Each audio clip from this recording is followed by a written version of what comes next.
రక్తదాతలు నిజమైన హీరోలు అని, నిస్వార్థ సేవకులుగా ప్రాణాలు నిలిపే రక్తదాతలకు వందనాలు అని తెలుగుదేశం జిల్లా తెలుగు యువత అధ్యక్షులు మెండా దాసునాయుడు మంగళవారం అన్నారు. స్థానిక మిల్ జంక్షన్ బేకరీ అధినేత కనుగుల రాము లక్ష్మీల గారాల పట్టి చర్విత జన్మదిన సందర్భంగా హాయ్ బేకరీ కుటుంబ సభ్యులతో పాటు సిబ్బంది స్వచ్ఛందంగా పాల్గొని రక్తపు సిరాను new Srikakulam blood bank manager doctor T Manikanta ఆధ్వర్యంలో అందించారు.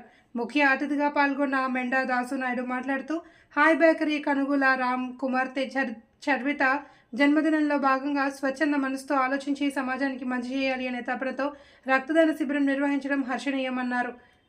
ఈ కార్యక్రమంలో చిన్నారి తల్లిదండ్రులు రాము లక్ష్మి, కుమారుడు అనిల్, పెదనాన్న అప్పన్న, చిన్నారావు, కుటుంబ సభ్యులు, హాయ్ బేకరీ సిబ్బంది, రక్తదాతలు, new Srikakulam blood bank assistant manager Venkataramana, doctor Metta Swarnalatha తదితరులు పాల్గొన్నారు.